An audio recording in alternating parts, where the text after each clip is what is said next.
দিল্লিতে হারলেন মুখ্যমন্ত্রী, জিতলেন প্রধানমন্ত্রী।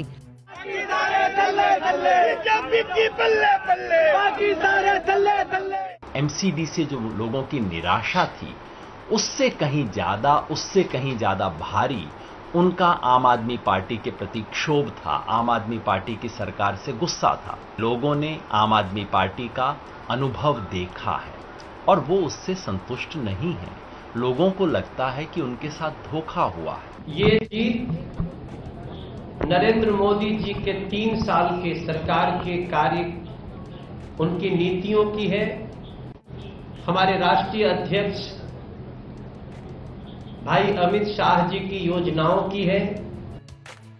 2014 সালে লোকসভা ভোটে দেশ দেখেছিল মোদি ঝড়, যা বড়সড় ধাক্কা খায় পরের বছরই এই দিল্লিতে। 2015 সালের বিধানসভা নির্বাচনে ঝাঁটার ঝড়ে ধরাশায়ী হয় বিজেপি।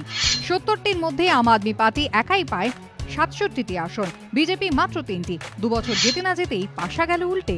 দিল্লিতে নিজের গড়েই এবার পর্যদস্ত হলো অরবিন্দ কেজরিওয়ালের দল। এখনই যদি বিধানসভা ভোট হয়, সেক্ষেত্রে দিল্লি পুরো ভোটের ফলে নিরিখে বিজেপি পাবে 43টি আসন, যেখানে 2015-এ তারা পেয়েছিল মাত্র 3টি। আর যে আম আদমি পার্টি 2015-এ পেয়েছিল 67টি আসন, তারা পাবে মাত্র 12টি আসন। যে কংগ্রেস 2015-এ দিল্লিতে খাতাই খুলতে পারেনি, এখনই বিধানসভা নির্বাচন হলে দিল্লি পুরো ভোটের ফলে নিরিখে সেই কংগ্রেসই পাবে 10টি আসন। आज जो दिखाई दे रहा है, जो पराभव दिखाई दे रहा है, उसके कारण कथनी और करनी में अंतर पड़ गया। अभी तो जनता का विश्वास बहुत कम हो गया है। ভোট শতাংশে নিরিখেও বিজেপির থেকে অনেকটা পিছিয়ে আম আদমি পার্টি। বিজেপি পেয়েছে 36% ভোট, আম আদমি পার্টি 26%, কংগ্রেস 21% এবং অন্যান্য 17%। পর্যবেক্ষকদের একাংশের মতে দিল্লিতে যে এবার আম আদমি পার্টির ভরাডুবি হতে পারে, তার ইঙ্গিত কয়েকদিন আগে উপনির্বাচনের ফলেই মিলেছিল।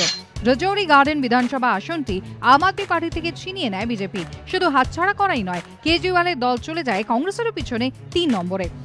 আম আদমি পার্টির প্রার্থীর জামানতও বাজেয়াপ্ত হয়।